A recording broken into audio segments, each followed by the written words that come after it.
Sama-sama Tuhan, kami lebih sadar akan kebaikan Tuhan yang tidak pernah berakhir daripada persoalan yang kami hadapi yang sifatnya sementara. Karena setiap kali kami memecahkan roti, kami mengingat akan perbuatan-Mu. Engkau mengasihi kami, bahkan sangat mengasihi kami. Engkau sudah menyelesaikan semuanya dengan sempurna. Dan hari ini kami terima kesembuhan, kemenangan, jantung baru, pankreas baru, ginjal baru, paru-paru baru. Tuhan tidak pernah merenovasi tapi Dia berikan yang baru. Dan percayalah oleh bilur-bilur Yesus engkau sudah sembuh. Yohanes pasal 6 berkata, inilah makanan, inilah roti yang turun dari sorga. Obah roti di tangan kami menjadi daging-Mu. Ia mengambil roti, mengucap syukur, memecah-mecahkannya dan berkata, inilah tubuhku yang diserahkan bagi kamu. Perbuatlah ini setiap kali kamu melakukannya, kamu mengingat akan aku. Kami angkat roti ini juga buat suami, istri, anak-anak, cucu, mertua, teman kami. Mereka mendapatkan berkat yang sama. Dalam nama Tuhan Yesus, percayakah saudara bahwa roti tangan kita bersekutuan dengan tubuh Kristus? Mari makan dengan percaya dan terima berkat-berkat, terima kesembuhan dalam nama Tuhan Yesus. Haleluya.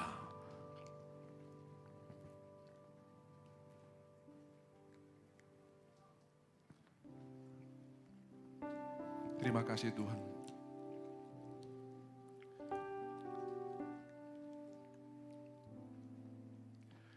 Terima kasih Tuhan.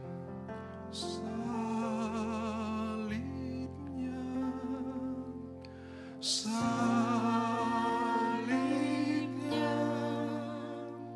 selama mulia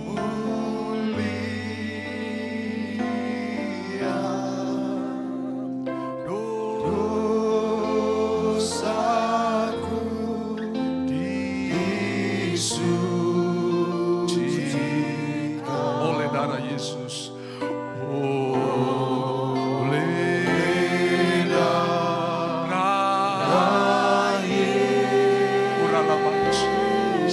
Salibnya, salib, tidak lagi ada tuduhan, tidak lagi dakwaan. Salibnya, selangkah mulia dosaku, dosamu, dosa.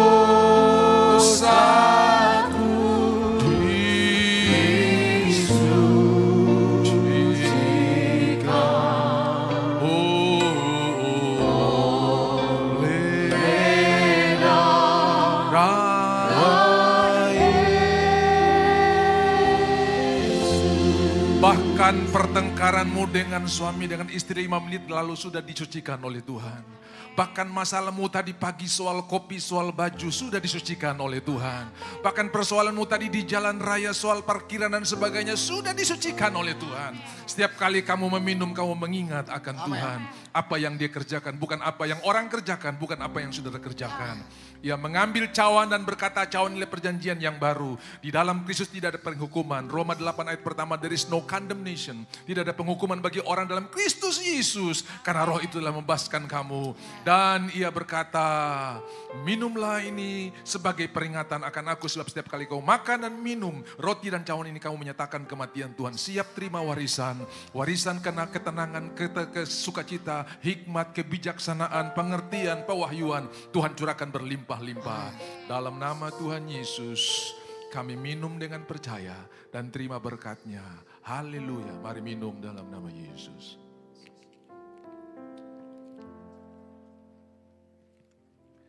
Terima kasih, kami sudah dibebaskan, kami sudah dimenangkan, dan kami bukan cuma pemenang, kami lebih daripada pemenang. Semua yang percaya katakan amin. Silakan saudara duduk. Terima kasih tim Praise and Worship. Saya bersuka cita hari ini seluruh dunia merayakan Pentakosta. Nah saudara-saudara, sebelum saya berkhotbah, saya hanya mengingatkan beberapa pesan-pesan yang luar biasa. Kita memasuki hari-hari yang indah di tahun ini, saudara-saudara ya, mulai dari Paskah, lalu ke kebangkitan, kemudian kenaikan tanggal 29 kemarin, dan hari ini Pentakosta, ya, 50 hari sesudah Tuhan Yesus bangkit. Dan ini 3 hari raya pertama, 4 hari raya pertama yang dirayakan dengan luar biasa, yang diperintahkan Tuhan kepada Musa. Yang pertama Paskah, sudah kita rayakan pada Jumat Agung. Lalu yang kedua roti tidak beragi, itu saudara-saudara bicara tentang Kristus dan tidak punya salah. Lalu buah sulung, ia yang pertama kali bangkit. Lalu sekarang Pentakosta, kemudian hari raya peniupan sangkakala, kemudian ada hari raya pendamaian, dan yang ketujuh adalah hari raya Pondok Daun. Dari 7 hari raya ini ada 3 yang paling besar yang dirayakan, itu Paskah, Pentakosta, dan Pondok Daun. Dan di dalam Yohanes pasalnya yang ke-7, Tuhan Yesus pernah datang pada puncak perayaan di hari Pondok Daun. Dan dia berkata, barang siapa yang haus, mari datang dan minumlah, tidak akan haus lagi. Itu pada hari perayaan Pondok Daun. Nah, saudara-saudara yang dikasihi oleh Tuhan, rewind sedikit, bagaimana saudara bisa menikmati hidup yang penuh sukacita, hidup yang penuh rasa cukup, adalah mulailah segala sesuatu dengan mengucap syukur. Mengucap syukur buat posisi, buat pangkat, buat pasangan, buat semua yang ada di rumah. Karena orang yang mengucap syukur selalu mempunyai rasa cukup dalam hidupnya. Tapi saudara-saudara, ada orang yang merasa kurang walaupun di tengah kecukupan. Tapi ada orang yang merasa cukup walaupun di tengah kekurangan. Paulus bilang, aku tahu apa itu kelimpahan, apa itu kekurangan. Karena ucapan syukur membuat segalanya menjadi indah. Bisa bilang amin? Yang kedua, berhenti membandingkan diri saudara dengan orang lain. Ukurlah diri saudara dengan kebenaran, bukan ukur dengan orang lain. Karena masing-masing saudara ada dalam berkat Tuhan yang luar biasa. Saudara, nikmatilah persekutuan di rumah Tuhan. Jadikanlah sesama sebagai objek untuk kita mengasihi. Bukan uang sebagai objek untuk kita mendapatkannya. Ada banyak orang memakai orang untuk mendapatkan uang. Tapi di dalam Tuhan kita memakai uang untuk mendapatkan hubungan satu dengan yang lain. Yang setuju katakan amin. Hubungan jauh lebih mahal daripada uang. Ada orang jangankan pensiun, masih kerja saja orang sudah hindari. Apalagi pensiun, dia dihindari. Tapi ada orang sudah pensiun masih dicari-cari. Kalau bukan karena orang ini, saya nggak jadi begini. Jadilah berkat bagi semua orang. Posisi saudara jadi berkat buat semua orang. Uang saudara jadi berkat buat semua orang. Kekuatan saudara jadi berkat buat semua orang. Tuhan memberkati kita untuk menjadi berkat bagi semua orang. Setuju katakan amin. Bukan jadi berkat buat AI, saudara. AI nggak punya perasaan, nggak punya pikiran. Dan saya tidak mau percayakan hidup saya ke tangan AI yang tidak punya perasaan. Ke depan nanti semua dokter akan pakai AI. Siapa yang percayakan hidupnya di tangan orang yang tidak punya perasaan, saudara-saudara ya? Bahkan ada orang yang belum diobati, baru lihat dokternya sudah sehat. Aduh, puji Tuhan dokter ada. Itu dia lihat dokter saja, itu sudah sehat, saudara-saudara ya. Sama seperti saudara tiap hari Minggu, Pak Gembala ada ke tidak? Pak Gembala ada ke tidak ya? Pak Gembala ada ke tidak? Nah itu, begitu lihat Gembala, oh puji Tuhan Gembala ada. Begitu saudara-saudara ya. Nah, lihat orang saja saudara bisa sembuh, ya, saudara bisa sukacita. Nah, saya tidak mau percayakan hidup saya buat AI, saudara-saudara ya. Walaupun dia punya segala sesuatu, saya ingat sebelum ada AI yang hebat luar biasa, dulu semua sudah pakai suara kan, sudah pakai voice, ya, sudah pakai voice. Jadi kalau saudara timbang badan, berat Anda 75, gitu kan ya. Ya semua sekarang sudah pakai suara. Satu ketika ada seorang gemuk sekali, dia naik rupanya timbangan itu tidak mampu membaca, dia punya berat badan yang kelebihan itu. Lalu dia tanya, apakah Anda 2 orang, saudara-saudara ya? Karena dia tidak sanggup baca, terlalu berat orang itu. Ya. Bilang kiri kanan kau ringan sekali sekarang ya. Ucapkan tiap hari saya ringan, saya kurus ya. Tempel foto-foto masa mudamu waktu engkau berkuda, waktu engkau pergi camping, taruh di kulkas, taruh di toilet tiap kali engkau sisir. Saya akan jadi seperti begini saudara-saudara ya. Daripada saudara ikut program diet setengah mati tambah hari tambah pica saudara-saudara. Saya ikut semua program tetapi memang saudara-saudara ya. Jadi dimulai dengan berpikir, dimulai dengan memperkatakan, pasti akan terjadi. Pergi ke lemari saudara dan bilang begini, baju saya akan pakai kol lagi saudara ya. Jadi aduh saya sudah bisa pakai ini ya. Sudah dia tidak akan pakai lagi. Saya akan pakai kol lagi ya. Bilang kiri kanan saya setuju dengan pendeta itu saudara ya. Nah jadi jangan membandingkan hidup dengan orang lain. Masing-masing saudara punya berkat tersendiri. Kau punya berkat, saya punya berkat. Kita dijadikan bukan kebetulan. Bahkan ada orang tua yang berkata kami tidak merencanakan anak yang di dalam kandungan. Kalau yang paling bungsu SMP tiba-tiba mama hamil. Langsung bilang kami terencana ini. Gitu ya. Orang tua boleh tidak merencanakan, tapi Tuhan merencanakan. Karena setiap kehidupan datang daripada Tuhan. Yang setuju katakan amin. Ya, jadi tidak ada yang rasa tertolak. Ya memang Pak, saya saya memang diinginkan oleh orang tua, cuma don't teringin jenis kelamin yang saya punya. Ini masalah juga, Tuhan menginginkan saudara ya, karena ia yang bentuk buah pinggangmu. Ini sedikit rewind, karena hari-hari ini kita sementara merayakan berkat Tuhan yang luar biasa. Lalu saya mengingatkan khotbah 3 minggu lalu 2 minggu lalu, bagaimana Tuhan untuk menebus dosa manusia cuma perlu 1 hari. Semua bilang 1 hari.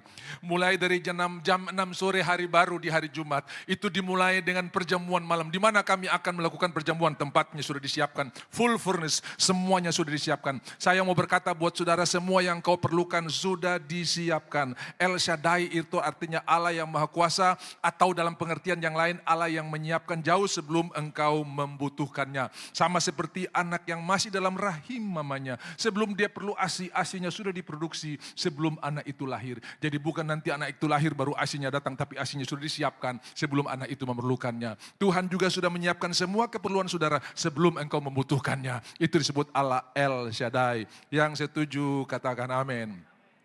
Jadi saudara-saudara yang dikasihi oleh Tuhan, Tuhan sudah menyiapkan masa depan kita, sudah menyiapkan semua yang kita perlukan, walaupun kita tidak diinginkan, tapi Tuhan menginginkan saudara. Dan kita akan belajar bagaimana tidak ada rencana Tuhan yang gagal.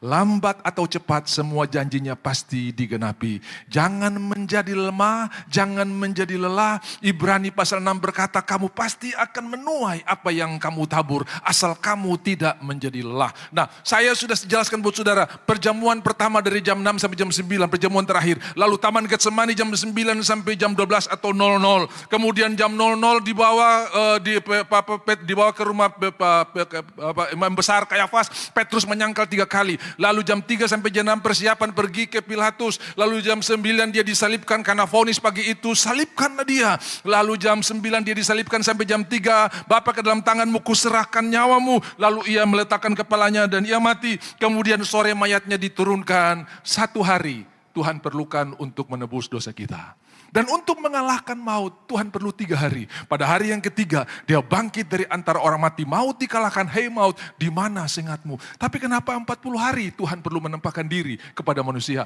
Untuk mengubah kedegilan, Tuhan perlu 40 hari. Karena 40 hari tidak berhenti, berulang-ulang. Semua bilang berulang-ulang. Jadi kalau saya khotbah berulang-ulang, saya tidak menyalahi programnya Tuhan Yesus. Karena 40 hari dia khotbah topik yang sama, kerajaan Allah. Manusia, orang-orang pada waktu itu berpikir kerajaan di bumi. Tuhan bicara kerajaan Allah. Mereka pikir Roma akan kalah. Tuhan bicara tentang kerajaan Allah. Berulang-ulang dia berbicara tentang kerajaan Allah. Bahkan pada hari terakhir sebelum Tuhan naik ke sorga, Petrus dan teman-teman masih bertanya dalam Kisah Rasul pasalnya yang pertama, Tuhan, maukah engkau memulihkan Israel sekarang ini? Mengenai waktu dan masa Tuhan menjawab, engkau tidak perlu tahu, tetapi kamu akan menerima kuasa kalau Roh Kudus turun ke atas kamu. Dan kamu akan menjadi saksi mulai di Yerusalem, Yudea, Samaria sampai ke ujung bumi. Lalu dengan berkata demikian ia terangkat ke sorga. Dan selama 10 hari mereka menanti. Pasalnya yang kedua, Pentakosta, hari ke-50. Untuk mengeluarkan orang Israel dari Mesir, Tuhan cuma perlu 1 malam. Tapi untuk mengeluarkan Mesir dari orang Israel, 40 tahun. Mereka masih ingat Mesir. Mereka masih ingat kacang merah. Mereka masih ingat semua yang ada di Mesir. Tuhan berkata, aku akan membawa kamu ke tempat yang jauh lebih enak. Di sana kamu akan makan apa yang tidak kamu tanam. Kamu akan minum dari sumur yang tidak kamu gali. Kamu akan tinggal di rumah yang tidak kamu bangun. Masuk dan duduki. Alih-alih mereka bergegas untuk masuk, malah mereka bilang, kami mengintai dulu. Lalu terjadilah drama yang luar biasa, yang 10 membawa kabar buruk, padahal mereka cuma minta izin dari Musa, walaupun ini bukan planningnya Tuhan. Tuhan cuma suruh masuk dan duduki, Tuhan cuma suruh ayo masuk dan duduki, artinya Tuhan sudah memenangkan pertempuran, tinggal diduduki. Mereka pergi mengintai, kami cuma melihat jalan dan kotanya, yang mereka bawa pulang laporan, lebih daripada yang mereka inginkan. Orangnya raksasa, kami seperti belalang, kami di hadapan mereka dan mereka juga di hadapan kami. Kadang-kadang kita sama seperti orang Israel, bisa membaca orang lain punya pikiran terhadap kita. Padahal orang itu tidak berkata seperti begitu, malah mereka ketakutan menghadapi orang Israel. Yang setuju katakan amin. Musuh sementara takut menghadapi saudara, bukan saudara yang ketakutan menghadapi musuh. Karena saudara bukan sendiri, saudara bersama-sama dengan Tuhan. Ingat, Tuhan bukan wasit. Ya, kita suka didengar lagu Tuhan melihat, menghawati, He watch me, ya. Dari kejauhan Tuhan mengawasi. No way, Tuhan jadi pemain sama-sama kita. Allah turut bekerja dalam segala sesuatu. Dia bukan wasit, tapi dia pemain sama-sama saudara. Haleluya. Kita tidak bergumul sendiri. Tuhan, nanti kita akan lihat kenapa Tuhan perlu naik ke surga, ya. Salah satunya supaya Roh Kudus dicurahkan.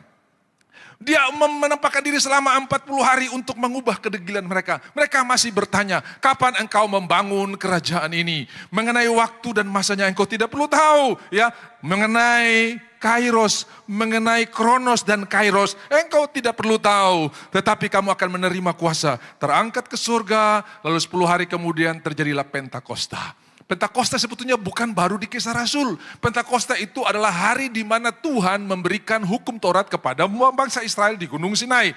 Setelah 50 hari keluar dari Laut Merah, mereka berjalan saudara-saudara ya, sampailah mereka di Gunung Sinai dan Tuhan memberikan, itulah perayaan yang selalu dirayakan selama 1500 tahun sampai pada Kisah Rasul pasalnya yang kedua. Dan pada perayaan Pentakosta itu saudara-saudara, semua orang Yahudi dari seluruh muka bumi ada berkumpul. 3 yang besar, Paskah, Pentakosta dan Pondok Daun, ya. Paskah, Pentakosta dan Pondok Daun. Nah, Pentakosta ini masuk di 4 kategori pertama, ya. Yang tadi saya bilang Paskah, Paskah roti tidak beragi, buah sulur dan Pentakosta. Lalu yang ketiga yang 3 terakhir yaitu Hari Raya Pendamaian, Hari Raya Penipun Sangkakala, Hari Raya Pendamaian dan Hari Raya Pondok Daun. Itu 3 terakhir yang disebut dengan masa penuaian. Kalau di sini masa menanam, di sini masa penuaian. Makanya ini terjadi kurang lebih di bulan September dan bulan November kalender Masehi. Jadi orang-orang yang pergi di Israel bulan September sampai bulan Oktober selalu dapat ini yang namanya Pondok Daun, ya. Dan itu buah-buah banyak, ya. Buah-buah banyak. Jadi saudara-saudara yang dikasihi oleh Tuhan, ya kita berdoa supaya Tuhan kasih kita kesempatan untuk bisa juga menikmati sebelum nanti kita akan tinggal bersama-sama dan tunggu dengan Tuhan di Yerusalem baru. Tapi minimal pergi lihat-lihat kapling lah di sana saudara-saudara. Nanti saya di sini karena nanti ada Yerusalem yang turun dari surga saudara-saudara ya. Oke, nah 40 hari Tuhan menampakkan diri dan berkata tentang kerajaan Allah dan puncaknya ada di dalam Kisah Rasul pasal 1, Yesus terangkat ke surga. Lalu Pentakosta 10 hari, pada hari Pentakosta terjadilah apa yang ditulis oleh Nabi Yoel. Jadi saudara-saudara yang dihadapi oleh orang-orang percaya pada hari Pentakosta adalah penggenapan dari apa yang disebut oleh Nabi Yoel pasal 2. Di mana kalau roh Tuhan turun, pada hari-hari terakhir Tuhan akan mencurahkan rohnya dan anak-anakmu akan bernubuat. Berhenti berbicara anak teraraku, berhenti berbicara anak bodoh, mulai berbicara anak kamu penuh Roh Kudus dan semua berkat Tuhan yang dijanjikan, anak-anakmu akan bernubuat, kau akan bernubuat. Saya sudah melihat banyak orang tua yang berkatakan janji ini, tidak menyalahi Alkitab, dan dari kecil anak-anak ini mendapat pewahyuan yang luar biasa, bahkan mereka bisa mendapatkan kunjungan-kunjungan malaikat. Lalu beberapa orang tua mencoba secara acak membuat jangan-jangan ini cuma halu, jangan-jangan ini cuma cerita-cerita, jangan-jangan ini cuma fiksi. Mereka coba membalikan semuanya dan betul-betul anak-anak mereka mengalami perjumpaan yang luar biasa. Saudara-saudara, berhenti nontonkan kepada anak-anak kita film horor. Karena anak-anak yang tidak pernah nonton film horor selalu diajarkan firman Tuhan, mereka tidak pernah takut kegelapan. Bahkan kadang-kadang lampu terlalu terang, aduh kasih mati dulu. Mereka percaya sudah saya pernah mengingat beberapa orang yang begitu datang di rumah belum nyala lampu, dia terobos kegelapan, brung, dia rasa nyaman. Kenapa? Dia tidak pernah diajarkan hal-hal yang salah. Bahwa kehadiran Tuhan itu jauh lebih nyata daripada kehadiran yang lain-lain. Nah kadang-kadang kita sudah salah mendidik sejak kecil. Kalau kita mendidik anak kita terus dia sedikit melawan, dia tidak mau makan, kita akan bilang begini, kau teramakan ada wow di sana. Lama-lama itu jadi kepercayaan. Wah, kehadiran tentang wow lebih tinggi daripada kehadiran tentang Tuhan. Jadi kalau dia sendiri dia takut pasti ada wow di sana. Nah, ini yang disebut oleh Paulus, kami meruntuhkan kubu-kubu yang dibangun oleh manusia. Semua kepercayaan dibangun lama-lama bentuk sebuah benteng, dan benteng ini perlu diruntuhkan supaya Injil bisa berkuasa. Ya. Saya bilang amin. Makanya Timotius itu kurang apa? Mamanya, omanya, neneknya Louis, mamanya Yunike, semua orang beriman, tapi Paulus masih mengingatkan Timotius, jauhi tahyul dan dongeng nenek tua, latihlah dirimu beribadah. 1 Timotius 4 ayat yang ke-7. Udah beriman kayak begini pun masih diingatkan. Kenapa? Yang percaya tahyul itu ternyata sudah banyak orang percaya, masih percaya tahyul. Kalau ada anak yang lagi hamil, orang tua suka ingatkan, dek jangan lupa peneti. Padahal itu tahyul, saudara. Apa hubungan peneti dengan keamanan? kandungan, saudara-saudara. Apa hubungan peniti dengan bayi yang dalam kandungan? Gak ada tahyul. Dan tahyul tidak berlaku di muka bumi. Kita perlu hindari. Hindari taman imbi. Ada macet, ada demo. Kita tidak bisa angkat taman imbi buang di laut untuk kita lewat. Tapi kita perlu hindari. Di mana-mana tahyul ada. Di mana-mana, ya. Saudara-saudara, saya tidak cerita hari ini. Itu jadi judul khotbah yang lain. Tapi saya ingin sampaikan demikian. Tidak ada rencana Tuhan yang gagal, pasti akan digenapi di dalam saudara. Lambat atau cepat, pasti Tuhan akan genapi. Amin. Nah, mari kita mulai. Kita mulai, saudara-saudara, ya. Bagaimana zaman ini dibagi dalam 5 fase atau 5 babak. Babak pertama adalah penciptaan, Kejadian 1 dan Kejadian 2. Ya, Tuhan menciptakan, di sana Trinitas sudah muncul, di sana peran Bapa, peran Firman, peran Roh sudah ada, saudara-saudara. Lalu pasal 3 kejatuhan manusia, kemudian saudara-saudara, sesudah air bah mulailah Tuhan mengangkat dan Tuhan mempersiapkan satu bangsa untuk menyatakan kemuliaannya, masa Israel, masa penciptaan, masa kejatuhan, kemudian Israel, kemudian masa Yesus, dan yang ketiga masa gereja sejak Pentakosta. Nah, saudara-saudara, ada beda antara zaman akhir dan akhir zaman. Zaman akhir sejak kedatangan Tuhan Yesus, itulah zaman akhir.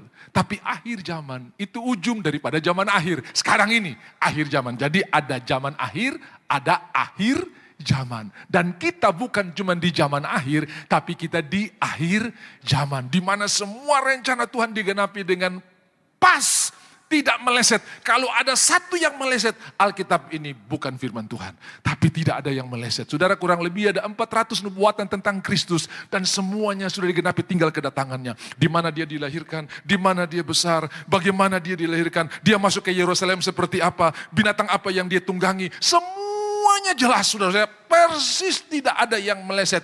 Bahkan saudara-saudara, taruh kata saudara tidak punya Alkitab ini, maka saudara-saudara, kesaksian para arkeolog yang tidak percaya Tuhan, yang bukan orang Kristen, mereka tetap menulis bahwa pernah ada orang yang namanya Yesus, yang pernah mati dan bangkit. Itu ada, bahkan bukti-bukti arkeolog sangat mendukung. Penggalian-penggalian yang terjadi sampai hari ini, tidak ada satupun yang meleset dengan firman Tuhan. Semuanya luar biasa. Nah, saudara-saudara, lalu Tuhan mengangkat Nuh. Ada 8 orang di dalam bahtera yang diselamatkan. Dan itu mulai generasi yang baru. Saya dan saudara ada dalam generasi sesudah Nuh. Nuh punya 3 anak, 3 mantu, papa mama 8 orang. Itu sebabnya angka 8 di Alkitab adalah permulaan yang baru.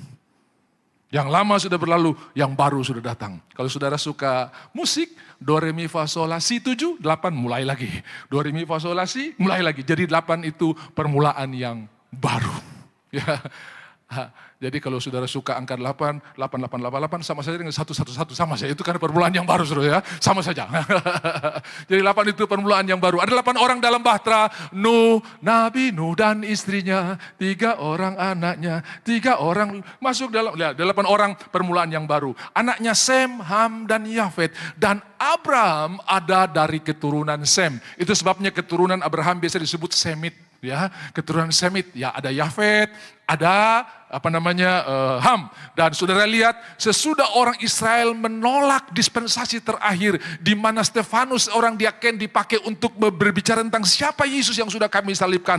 Malah Stefanus dibunuh, kemudian mulailah Tuhan menyelamatkan bangsa-bangsa. Pasal 8 dari Kisah Rasul, sida-sida dari Ethiopia, keturunan Ham. Pasal 9, Saulus bertobat, keturunan Sem. Pasal 10, Cornelius orang Itali bertobat, orang Yafet, keturunan Yafet. Jadi Ham, Sem, Yafet, semua. Lalu Injil mulai bergerak. Tadinya Paulus mau pergi ke timur, ke Asia Kecil. Tiba-tiba orang Makedonia yang di barat, lagai game-game tangan, lambai tangan. Taulah mereka, haruslah mereka pergi, maka mereka pergi ke barat. Itu sebabnya Injil ke barat, pergi terus sampai Amerika, balik lagi ke Indonesia, ke timur. Saudara-saudara, kenapa? Karena itu perjalanan yang diatur oleh Tuhan. Jadi kita sebetulnya berhutang buat orang-orang di barat, tapi sekarang orang di barat berhutang buat kita. Karena apa? Banyak orang-orang timur yang pergi memberitakan Injil. Jangan kaget, di Afrika sudah ada cabang dari gereja-gereja denominasi yang ada di Papua. Bahkan gereja Betel Indonesia sudah ada 12 di Afrika. Bahasanya bahasa Prancis, ya, karena banyak kroni-kroni dari Perancis yang ada di Afrika, saudara-saudara ya. Perancis ini termasuk penjajah yang awet sampai hari ini. Sudah tahu yang bangun Mesir dulu, sampai sudah tahu yang namanya Ferdinand de Lesseps yang bangun terusan Suez. Itu semua upeti-upeti dan kekayaan itu pergi ke Perancis, saudara-saudara ya. Kalau saudara belajar sejarah, Perancis itu jadi kaya gara-gara negara-negara kroni-kroninya ini yang harus menyuplai terus.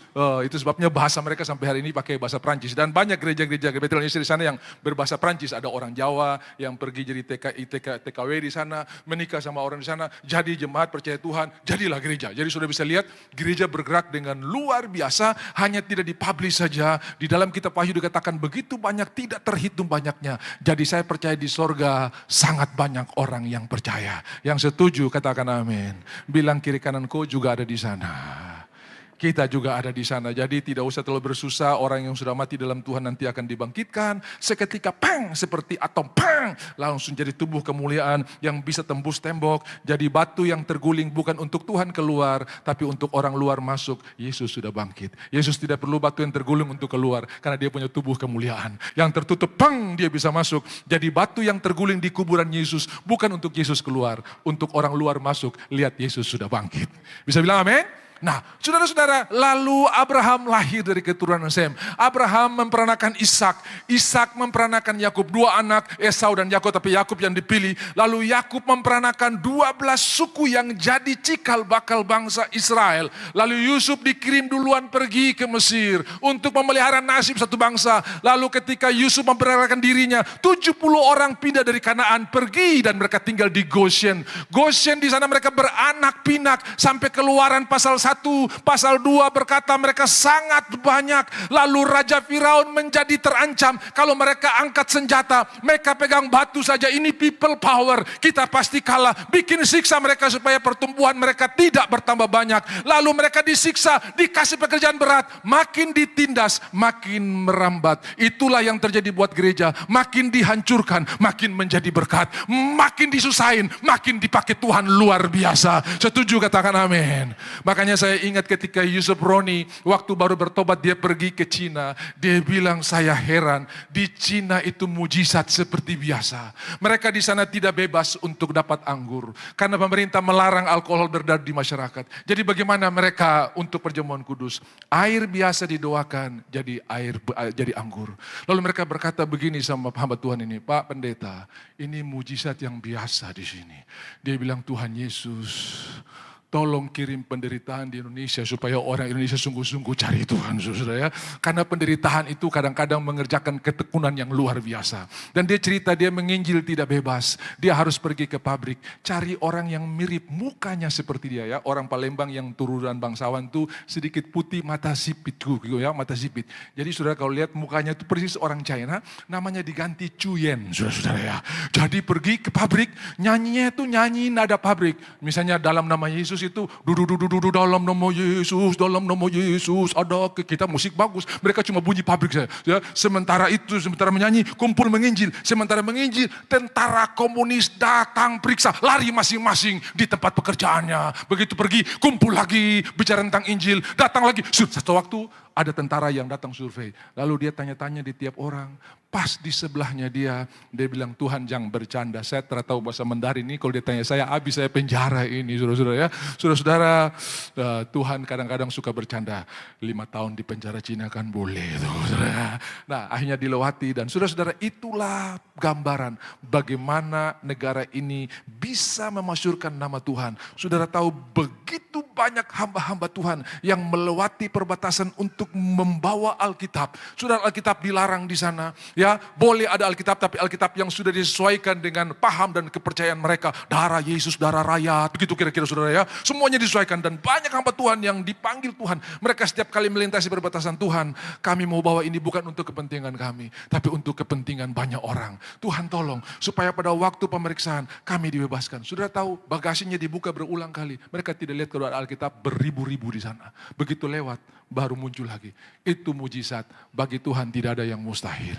Itu sebabnya saya mau berkata buat saudara, Tuhan bukan wasit, tapi dia bermain bersama-sama saudara. Dia terlibat bersama-sama saudara. Dia ada bersama-sama kita. Kita bukan cuma pemenang, lebih daripada pemenang.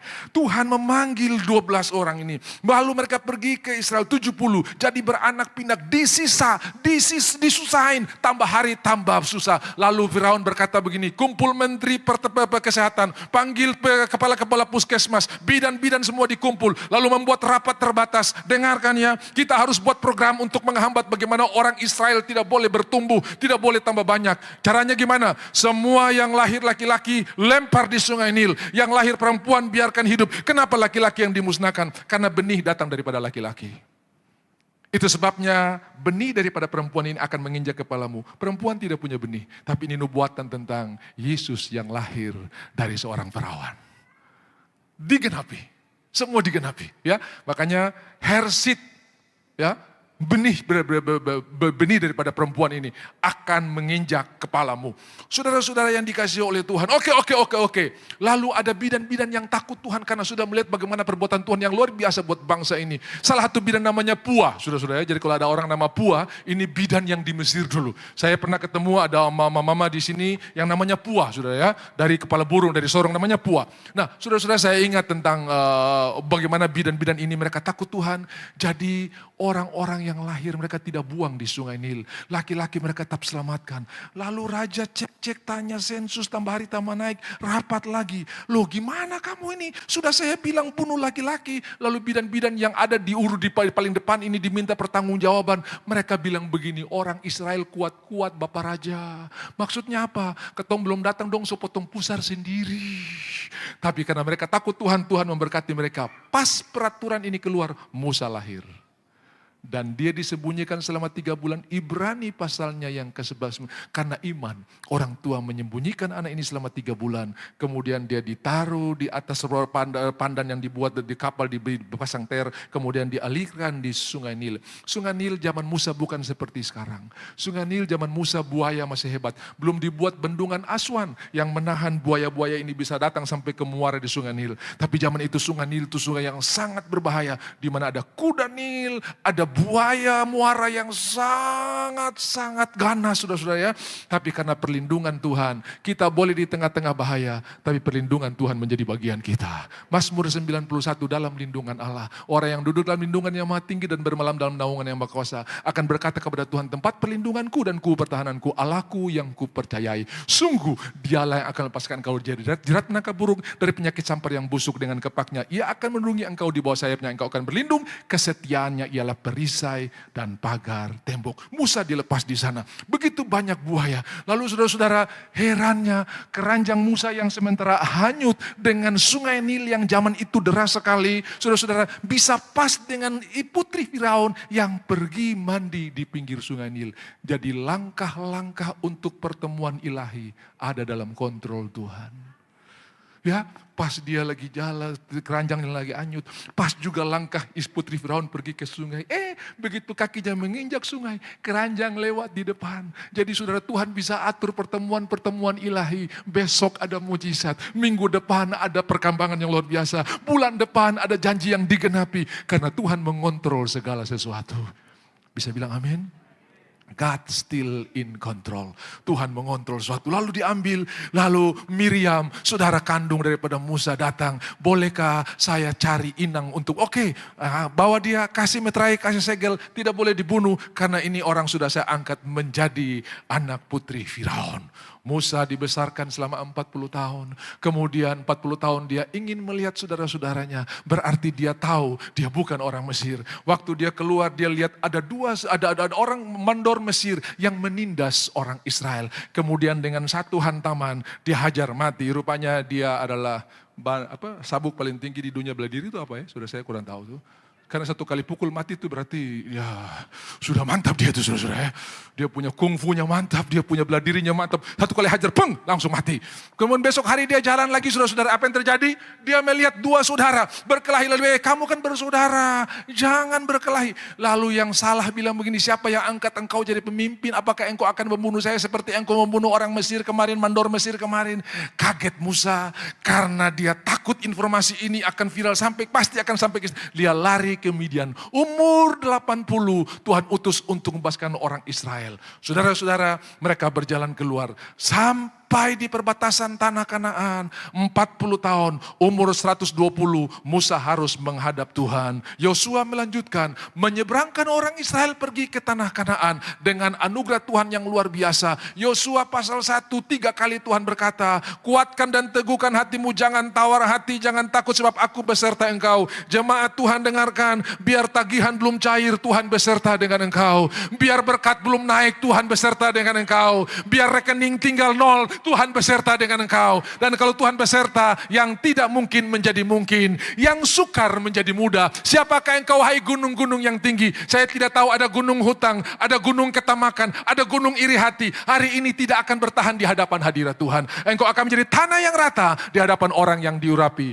Dan saudara semua diurapi oleh Tuhan. Bilang kiri kanan, tepuk tangan dulu, tepuk tangan dulu. Bilang kiri kanan, saya duduk di sebelah orang yang diurapi oleh Tuhan. Makanya saudara jangan bilang sama suamimu, kok ini ibadah-ibadah percuma tidak berubah. Bilang begini, Papa, engkau diurapi oleh Tuhan. Bisa bilang amin. Walaupun uang belanjanya pas-pasan, Papa, engkau diurapi oleh Tuhan. Saya percaya besok pasti naik, saudara-saudara ya. Nah, saudara-saudara, lalu mereka Yosua menyeberangkan 3 kali. Kenapa? Waktu Yosua menyeberangkan orang Israel, sungai Yordan lagi banjir. Saudara, lagi sebak, siapa yang tidak tawar hati melihat sungai yang lagi sebak. Tapi Tuhan beserta. Mau banjir, mau badai, mau persoalan, ada Tuhan, itu cukup bagi kita untuk bisa melewati. Semua berkata saya pasti lewat. Tidak ada yang tak kandas di tengah masalah, pasti lewat. Tidak ada yang tak kandas di tengah persoalan, pasti lewat. Tidak ada yang tak kandas di tengah pergumulan, pasti lewat. Amin. Tidak dikatakan ada orang Israel 2 keluarga hanyut gara-gara sungai Yordan. Tidak ada. Semua menyeberang sampai terakhir. Dan begitu orang terakhir naik ke seberang, baru imam-imam yang memikul tabut, mereka naik ke seberang. Tak ada satupun yang hilang. Kita pasti lewat. Kita pasti menyeberang. Bisa bilang amin? Yang lagi bergumul buat anggota keluarga, Tuhan pasti selamatkan. Berhenti bilang, Tuhan tolong, mulai bernubuat. Nah, kamu diberkati Tuhan.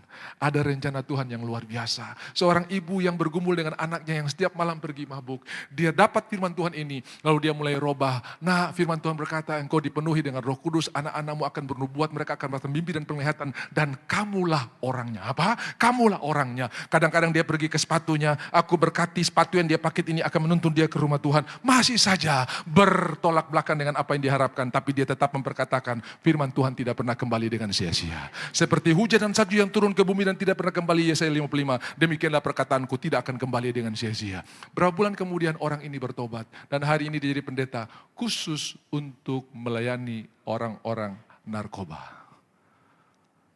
Kenapa? Ada seorang ibu yang bernubuat tentang janji Tuhan. Tak ada satupun dalam rumahmu yang akan binasa. Satu orang diselamatkan, seisi rumah pasti akan diselamatkan. Kisah Rasul pasal 16. Percayalah kepada Tuhan maka engkau akan selamat. Engkau dan seisi rumahmu. Bisa bilang amin. Jadi bilang di kiri kanan, jangan khawatir kopo anak yang ada di Jogja. Dia ada dalam perlindungan Tuhan. Jangan khawatir dia yang lagi sekolah di Jakarta. Dia tidak akan hanyut. Malah dia akan membawa banyak orang datang kepada Tuhan. Nuh, saudara-saudara. Bangsa ini masuk ke tanah Kanaan. Lalu masuklah sesudah Yosua mati, zaman hakim-hakim memerintah.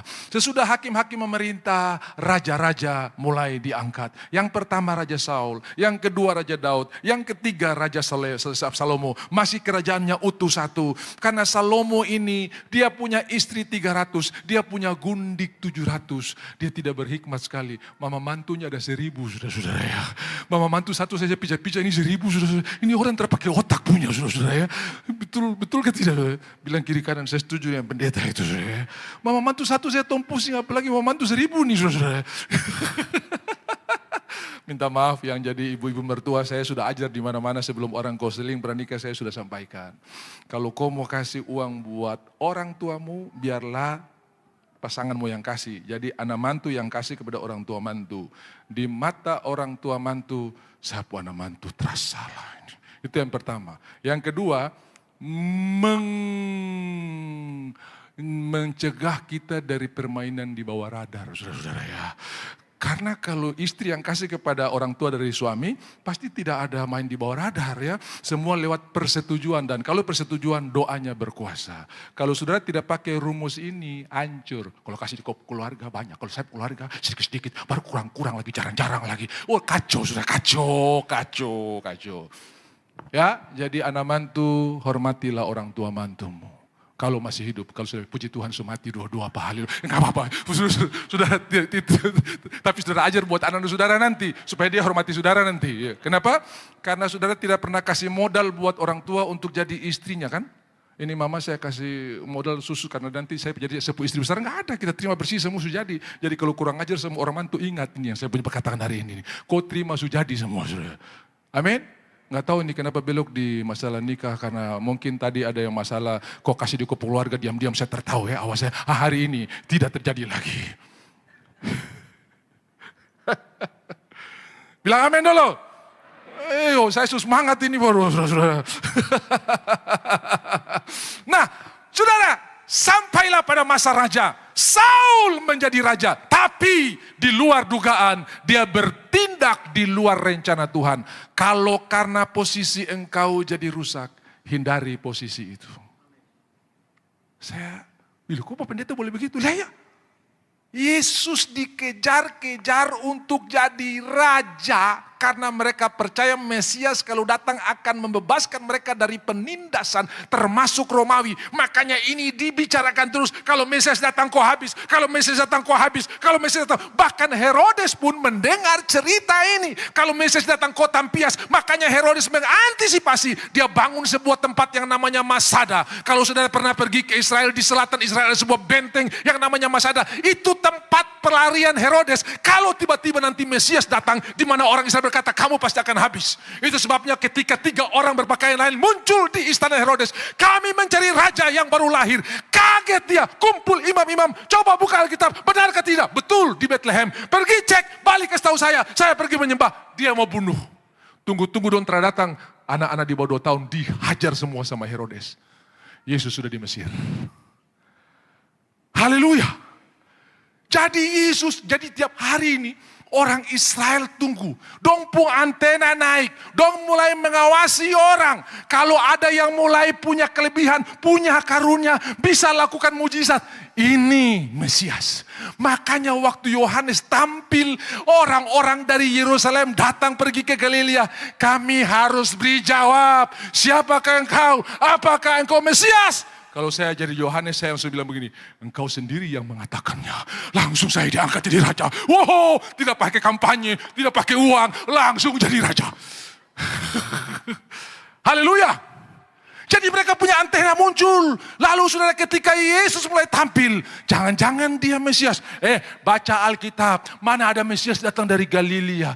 Ya tapi kalau dia bukan Mesias, mana mungkin dia bisa bikin mujizat sebanyak ini. Bahkan Yohanes Pembaptis pun jadi ragu ketika dia ada di istana. Dia di penjara. Dan dia tunggu-tunggu, kalau Yesus itu Mesias, kenapa tidak datang bebaskan saya? Lalu dia kirim anak buahnya, pergi tanya, apakah engkau Mesias? Atau kami harus menunggu yang lain. Beritahu buat Yohanes, orang buta melihat, orang tuli mendengar, orang lumpuh berjalan. Bukan orang buta berjalan, orang buta pasti berjalan, saudara-saudara ya. Oh, bukan orang ada yang saking semangat, saudara-saudara, yang buta pasti berjalan. Ya banyak orang buta berjalan, saudara-saudara ya. Sekarang di Bandung nih pura-pura buta banyak sekali, saudara-saudara ya. Di lampu merah tuh dia sudah tahu ada mobil tapi dia pura-pura begini, saudara ya.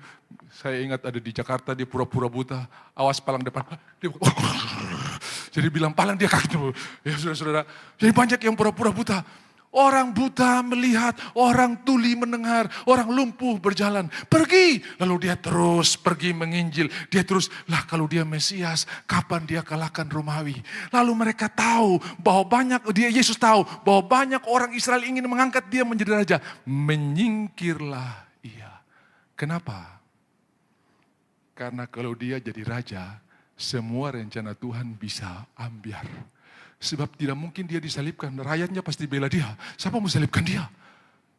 Saudara-saudara, kalau karena posisi engkau bisa kehilangan dari rencana Tuhan, tinggalkan. Tapi kalau karena posisi itu, kemuliaan Tuhan dinyatakan, ambil. Daud, waktu dia jadi raja, dia mengembalikan apa yang hilang. Yerusalem direbut dari orang Yebus, dan tabut Tuhan dikembalikan. Mazmur 132, waktu saya masih kecil, saya sudah dengar tabut ada di Kiryat Yarim, di padang Yaar, kota hutan, ditinggal dibiarkan. Mataku tidak akan tidur sampai aku melihat tabut Tuhan ada di tempat kediamannya. Dia memakai posisinya untuk kemuliaan Tuhan dinyatakan. Tanda tangan yang masih berlaku, pakailah untuk kemuliaan Tuhan. Tolonglah orang-orang yang belum punya SK. Bela mereka, kasih pangkat mereka, kasih mereka punya status yang jelas. Saudara akan diingat kemanapun saudara pergi. Karena engkau pakai posisimu untuk menyatakan kemuliaan Tuhan. Teman saya Pak Pendeta Sumiran bertahun-tahun mengurus izin untuk sekolahnya, nggak keluar. Iya sebentar ya, padahal negara tidak beli bangunan, negara tidak biayai sepeser pun. Semua mereka bangun sendiri dan tinggal izin, tidak keluar. Tiba-tiba seorang anak Tuhan, diangkat Tuhan. Mereka ketemu, 1 jam keluar. Dia tahu posisi yang Tuhan berikan untuk menjalankan rencana Tuhan. Bisa bilang amin? Jadi Yesus tahu, kalau posisi ini saya ambil, saya bisa hilang. Makanya dia menyingkir. Lalu orang-orang bertanya, orang agama seberang berkata, kalau Yesus itu Tuhan, mengapa dia tidak bisa menyelamatkan diri dari salib? Kalau dia mau menyelamatkan diri dari salib, semua kita yang nanti disalibkan. Dan dia tidak perlu datang, sebab dia datang untuk mati. Amin. Dia bukan datang untuk hidup. Nah ini yang orang Israel tidak mengerti. Saya masih punya waktu sedikit saudara-saudara ya. Supaya saudara bisa mengerti. Di konsep orang Israel, di konsep orang-orang Yahudi, di konsep murid-murid Tuhan terlebih lagi. Tidak ada cerita Mesias harus mati. Makanya dalam Matius 16 pertama kali Tuhan berkata, aku akan pergi ke Yerusalem. Pemberitahuan pertama tentang penderitaannya. Aku akan disiksa, aku akan mati. Tapi pada hari ketiga aku akan bangkit. Petrus yang baru berkata, engkaulah Mesias anak Allah yang hidup. Tarik Yesus ke samping. Kau stop bicara-bicara itu lagi. Di konsep kami tidak ada Mesias yang mati. Enyahlah iblis daripadamu. Jadi setiap planning, setiap pikiran di luar rencana Tuhan, itu planning iblis. Bisa bilang amin. Setiap planning di luar kehendak Tuhan, itu bukan dari Tuhan. Enyahlah iblis. Saudara-saudara, kedua kali Tuhan beritakan pemberitaan. Ketiga kali, keempat. Sampai di taman Getsemani pun Petrus pergi berdoa bawa parang. Saya tahu Petrus ini pasti orang Ambon. Karena uang orang Ambon di Republik kita ini gambar parang, saudara-saudara ya. Kau lihat semua pakai serban, cuma Maluku punya yang pakai parang saya. Saudara. Ya tahu, uang berapa itu? Uang 1.000 kah berapa? Ayo, pokoknya ada parang itu pasti orang Maluku, saudara. Pati murah itu, saudara. Dan saya percaya ini Petrus pasti dari Ambon, saudara. Karena pergi berdoa bawa parang, saudara. Ya. Bukan bawa Alkitab. Orang pergi doa kan mesti bawa Alkitab tuh. Petrus bawa parang. Kenapa? Dia pikir ini kesempatan terakhir sebelum Yesus ditangkap. Lalu dia ambil parangnya, dia potong hamba imam besar namanya Malkus, telinganya putus. Lalu dia bilang, saya mulai ini. Mana yang lain? Tidak ada gerakan. Yesus malah ambil pedangnya. Hei Petrus, sarungkan pedangmu. Karena siapa yang main pedang akan mati oleh pedang. Loh, kok gak ada yang dukung? Bukan untuk ini aku datang. Kalau saya panggil 12 pasukan dari sorga, 1 legion, istilah pasukan dalam bahasa asli itu bahasa Ibrani, bahasa Yunani adalah legion. 1 legion itu kurang lebih ada 6.000. 6.000 kali 12 ada 72.000. 1 malaikat bisa mengalahkan 185.000 orang-orang musuh. Apalagi ini 72.000 sudah 12 pasukan. Yesus cuma bilang ini aku, semua jatuh. Kalau dia bilang ini aku, kamu mau cari apa? 1 kalimat dong, semua tampil sampai di neraka. Sudah 2 kata saja dong jatuh, apalagi 1 kalimat dong, semua tampil di neraka. Amin. Jadi dia bukan ditangkap, dia menyerahkan nyawanya. Karena untuk itu dia datang. Itu sebabnya kenapa dia naik ke surga. Yang pertama, dia naik ke surga karena semua sudah selesai. Semua bilang sudah selesai. Yang kedua, Yesus menyelesaikannya dengan sempurna. Orang bisa menyelesaikan, tapi belum tentu sempurna. Kalau ada pembantu yang lapor, nyonya, semua tugas yang dipercayakan sudah saya selesaikan. Lalu nyonyanya periksa, ternyata belum sempurna. Etalase masih debu, taplak meja masih belum diganti, belum sempurna. Selesai tapi belum sempurna. Anak-anak kita akan ujian dan ini soal ada 100, waktu untuk mengerjakannya 60 menit atau 1 jam. Mulailah dikerjakan pilihan berganda, opsional, pilihan berganda, kemudian benar salah. Lalu yang mudah-mudah dikerjakan dulu, nanti yang sulit belakangan. Ada yang selesai dalam waktu 40 menit. Ada yang 45 menit, ada yang 55 menit, semua selesai. Waduh, guru berkata, kamu mantap, diperiksa, semua dijawab baik. Tapi belum tentu sempurna. Bisa ada salah, esai bisa salah, jawaban bisa salah, selesai, tapi belum tentu sempurna. Yesus menyelesaikannya dengan sempurna. Makanya sempurnakanlah hidupmu. Sempurna, karena Bapamu sempurna. Kenapa Tuhan tuntut itu? Bukan tanpa alasan. Karena dia sudah menyelesaikan dengan sempurna. Artinya kita punya banyak kekuatan dan banyak anugerah untuk bisa hidup dalam kesempurnaan yang sudah Tuhan kerjakan. Setuju, katakan amin. Yang ketiga, supaya dia dimuliakan. Tuhan, kemuliaan yang telah kau berikan sebelum dunia dijadikan yang aku punya. Dia telah lepaskan semua kemuliaan itu. Filipi pasal 2 ayatnya yang kelima, ayat 6, ia telah mengosongkan dirinya, mengambil rupa seorang hamba. Hendaklah kamu dalam hidup bersama, ayat 5, menaruh pikiran dan perasaan terdapat juga dalam Kristus Yesus, yang tidak menganggap kesetaraan sebagai alam milik yang harus dipertahankan, tapi telah mengosongkan dirinya. Bahasa Inggris berkata, he made himself no reputation. Dia kehilangan kemuliaan, semua reputasinya dia tanggalkan demi kita. Itu sebabnya ayat 9-10, Allah sangat meninggikan dia dan berikan dia nama di segala nama, yang olehnya setiap lutut bertelut, setiap dia mengaku Yesus adalah Tuhan, kemuliaan dikembalikan. Yang ketiga, dia menyiapkan tempat bagi saya dan saudara. Dan yang terakhir, Roh Kudus dicurahkan. Tunggulah perjanjian Bapa di Yerusalem. Pada hari yang ke-50, 10 hari sudah Tuhan naik. 1-13 Kisah Rasul pasal 2. Mereka dilawat Tuhan luar biasa. Dan semua yang mereka ucapkan, perbuatan Tuhan yang luar biasa. Semua ucapkan sama-sama saya, perbuatan Tuhan yang luar biasa. Kurang keras, perbuatan Tuhan yang luar biasa. Haleluya. Begitu suami pulang muka susah, istri tanya, kenapa muka susah? Insentif belum cair, dia akan cerita, Allahku akan memenuhi segala kebutuhanku menurut kekayaan dan kemuliaannya. Ini orang yang penuh Roh Kudus. Selalu berbicara perbuatan Tuhan yang luar biasa. Bisa bilang amin? Kasih tahu di sebelah, kamulah orangnya. Walaupun tadi dia masih marah saudara, tapi ngomong saja, tidak akan kembali dengan sia-sia. Haleluya. Saudara-saudara, perbuatan Tuhan yang luar biasa. Saya rasa waktu berjalan cepat sekali saudara-saudara ya. Tapi gak apa-apa, saya sampai di konklusi aja. Semua rencana Tuhan tidak ada yang gagal. Raja-raja kemudian sampai pada Salomo. Ketika Salomo buat kejahatan, bukan cuma menikah dengan istri tapi juga berhala-berhala. Jatuhlah bangsa Israel dalam penyembahan berhala. Tuhan mau hancurkan, tapi karena ingat Daud, nanti Rehabeam anak daripada Salomo, baru kerajaan Israel menjadi pecah. 10 suku di utara tetap memakai nama kerajaan Israel. 2 suku di selatan, Yehuda dan Benyamin, namanya kerajaan Yehuda karena Yehuda lebih banyak daripada Benyamin. Dan ibu kota daripada kerajaan utara ada di Samaria, dan ibu kota daripada kerajaan Yehuda ada di Yerusalem. 2 bangsa ini terus melanjutkan kebiasaan penyembahan berhala. Akhirnya tahun 700-an Asyur datang menghancurkan bangsa Israel, kerajaan kerajaan utara. Mereka dicerai-beraikan dan tidak ada ampasnya. Dikasih gabung sana, setengah dikasih sini, setengah dikasih sini, setengah dikasih sini, sampai tidak kelihatan aslinya. Mereka campur baur, kawin-mawin, sampai yang aslinya sudah tidak kelihatan. Yang di selatan kerajaan Yehuda masih tetap menjalankan. Yeremia Tuhan panggil bertobat, kalau tidak kamu akan dibawa ke bangsa penawanan. Bertobat, kalau tidak Tuhan akan kirim bangsa asing untuk membawa kamu ke penawanan. Mereka tidak mau bertobat, malah mereka marah Yeremia. Stop, memangnya Tuhan cuma bicara lewat kami juga. Yeremia jadi putus asa karena semua khotbahnya tidak ada yang didengar. Dengarkan Bapak Ibu, kalau semua perkataanmu tidak didengar, jangan stres. Karena Tuhan sudah menyuruh, sudah menjalankan tugas, tinggal bagian Tuhan yang menyelesaikannya. Amin. Tapi kalau kita tidak lakukan bagian kita, ya apa yang kita mau suruh Tuhan kerjakan.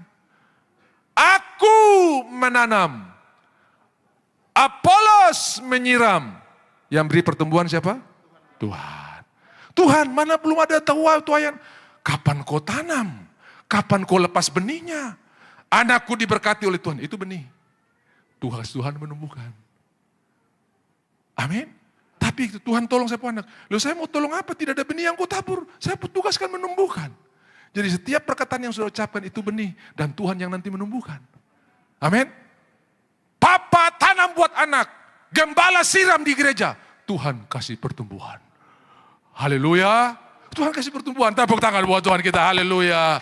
Jadi saudara-saudara yang dikasihi oleh Tuhan, dua bangsa ini hancur. Yeremia bilang, saya stop, sudah saya mau bicara. Tapi waktu aku ambil keputusan stop, di dalam dadaku ada api. Tulang-tulangku seperti menyala. Dia tetap menjalankan. Dan terima bertobat. Nebukadnezar datang, tawan mereka.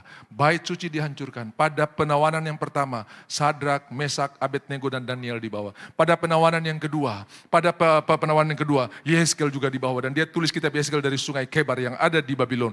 Lalu pada penawanan kita bait suci diratakan rata habis. Sejak hari itu orang Israel tidak punya bait suci dan mereka di penawanan. Tuhan stop? Tidak. Yeremia tetap tulis surat. Usahakanlah kota di mana kamu buang karena kesejahteraan kota kamu. Ini di Babilonia. Tetap Tuhan masih berjalan. Tetap Tuhan, rencana Tuhan masih berjalan. Memang mereka harus menuai apa yang mereka tapi tetap rencana Tuhan berjalan. Saudara-saudara, 70 tahun kemudian mereka pulang. Karena apa? Kores mengalahkan Raja Babilonia.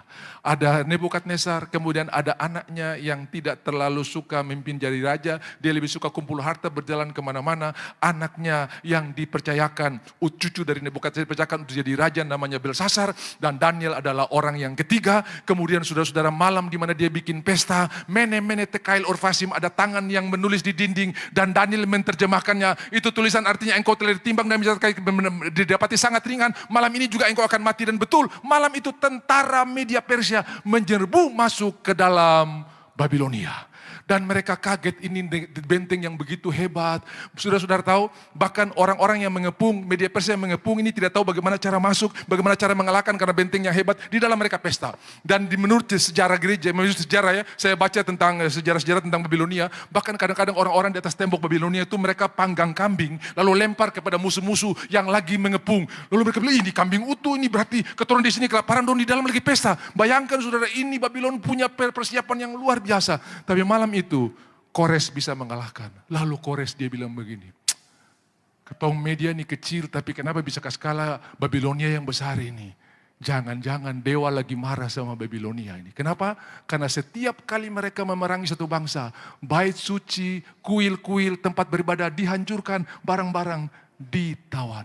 Dia bilang begini, supaya dewa tidak marah saya karena sudah saya kasih kemenangan buat saya, bisa kalahkan Babilonia. Kasih pulang semua. Makanya orang Israel lewat Kores disuruh pulang untuk membangun bait suci. Rombongan pertama di bawah Zerubabel, rombongan kedua di bawah Esra, dan rombongan ketiga di bawah Nehemia.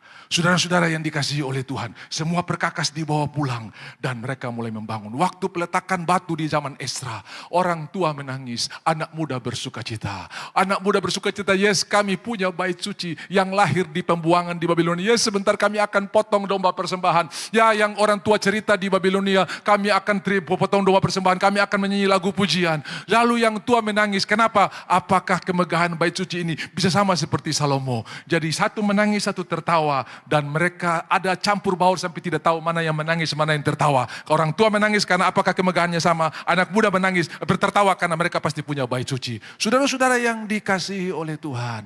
Kemudian orang Israel ada di bawah penawanan. Tadi di bawah Babilonia cuma ada raja boneka, kemudian diangkat gubernur. Dan sekarang di bawah Kores dikasih gubernur lagi. Lama-lama Kores dia memerintah seluruh dunia. Dia punya kekuasaan luar biasa sampai zaman Esther Ahasveros 120 negara. Mereka kuasai dari India sampai Ethiopia. Itu masih zaman media. Lalu tiba-tiba di Makedonia ada seorang anak raja yang sangat hebat yang lahir. Kemudian yang namanya Alexander the Great atau Alexander Agung. Dia ini di barat, Persia di timur. Kemudian dia mulai mengembangkan sayapnya. Dia luar biasa, seorang pahlawan yang sangat hebat. Saudara kalau baca sejarah tentang Alexander, tidak ada istilah menyerah. Dia bisa mengalahkan musuh-musuh hebat. Makanya disebut Alexander Agung. Dan dia mati muda umur 33. Saudara-saudara ya, sesuai dengan apa yang dinubuatkan dalam kitab Daniel. Saudara dengarkan, saya akan tutup di sini nanti. Saya akan lihat bahwa semua rencana Tuhan tidak ada yang tidak digenapi. Alexander ini mulai dari barat ke timur. Persia mulai mengembangkan sayapnya dari timur ke barat. Ketemu di tengah-tengah bentrok. Dan Alexander memenangkan pertempuran. Lalu seluruh kekuasaan dunia jatuh ke tangan Yunani.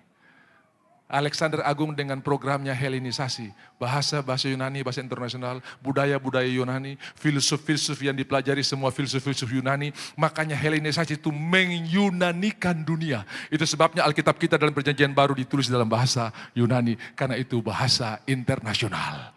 Saudara, apa yang terjadi? Alexander mati, 4 jenderalnya bagi-bagi wilayah. Salah satunya yang ada di Syria, Pompei. Yang satu di selatan di Mesir. Mereka dua sering bentrok dan Israel jadi korban. Kalau Syria menang, Israel di bawah Syria. Kalau Mesir menang, Israel di bawah Mesir. Jadi mereka menantikan Mesias untuk membebaskan mereka. Saudara-saudara yang dikasihi oleh Tuhan, tahun 300-an Romawi muncul. Mari saya tutup kitab Daniel terakhir. Puji Tuhan. Waktu berjalan cepat sekali. Minta maaf saudara-saudara, intel lewat sedikit ini. Satu ketika Nebukadnezar gelisah hatinya karena dia mendapat mimpi yang dia tidak tahu artinya. Dia kumpul semua ahli nujum orang pintar. Tolong ceritakan saya pemimpi dan artinya. Cerita kau pemimpi kasih tahu. Tidak. Saya mau kamu cerita apa yang saya mimpi sekaligus artinya. Tidak ada raja di muka bumi yang punya permintaan seperti begini. Kecuali dewa-dewa yang bisa melakukannya. Tak mau tahu, kalau kamu tidak bikin, saya bunuh. Ariok ambil parang, potong ini orang-orang pintar ini. Semua terancam dibunuh, termasuk Daniel. Akhirnya Daniel bilang, kenapa kau datang yang parang mau bunuh? Ya mau bunuh kamu semua nih. Kenapa? Ada masalah ini. Saya menghadap raja. Raja kasih saya kesempatan untuk saya mencari Tuhan. Lalu raja bilang, silakan. Dia bilang, Sadrak, Mesak, Abednego, ayo kita doa sama-sama. Sudah tahu komunitas itu punya kuasa. Jadi kalau ada masalah jangan sendiri-sendiri rumah tampias. Cari gereja, cari persekutuan, tolong doakan. Saya punya masalah. Tolong doakan, kita minta rencana Tuhan, kita minta Pak. Lalu mereka berdoa, Tuhan kasih tahu. Kemudian dia menghadap, jangan dulu bunuh orang-orang. Saya sudah, Ariok berkata, Raja saya suruh temukan orang Ibrani. Lalu berkatalah Daniel, Raja di surga ada Allah yang bisa mengetahui apa yang Tuhanku bicara di kamar tidur. Demikianlah mimpi yang Tuhanku dapatkan. Pada waktu Tuhanku tidur dan sementara berpikir apa yang akan terjadi di masa-masa akan datang. Tiba-tiba Tuhan memberikan sebuah mimpi yang luar biasa. Ada sebuah patung yang tinggi, kepalanya dari emas, dadanya dari perak, kemudian perutnya dan lengannya dari tembaga, pahanya dari besi, dan kakinya dari campuran antara besi dan tanah liat. Kemudian ada batu yang terungkit, tidak ada tangan manusia yang campur tangan, terungkit dengan sendiri, lama-lama jadi besar. Kemudian dia menghantam patung itu, tidak ada bekas, dia jadi hancur seperti sekam yang ditiup angin. Tidak ada bekas satupun, dan jadilah kerajaan yang sangat luar biasa. Dan semua kehebatan ini tidak pernah diingat lagi. Itulah kerajaan sorga. Nanti kita akan pergi ke sana. Yang pertama, Nebukadnezar sudah digenapi. Kepalanya dari emas. Yang kedua, media Persia sudah digenapi. Kores sampai Ahasveros, Artasasta. Lalu yang ketiga, Alexander the Great. Yunani sudah digenapi. Dan yang keempat, Romawi tahun 300. Yesus lahir zaman Romawi. Sekarang, sesudah Pentakosta, zaman gereja. Dan saudara tahu, sebentar lagi batu yang terungkit akan membuat kerajaan yang luar biasa. Saya ajar saudara, hiduplah dalam kuasa yang terus membuat kita memandang surga. Karena kemenangan sudah ada di depan kita. Tidak ada rencana Tuhan yang gagal, Tuhan memberkati. Amin. Tepuk tangan buat Tuhan kita, haleluya. Silakan tim musik, kita akan segera mengakhiri ibadah pada pagi hari ini. Saya ajak saudara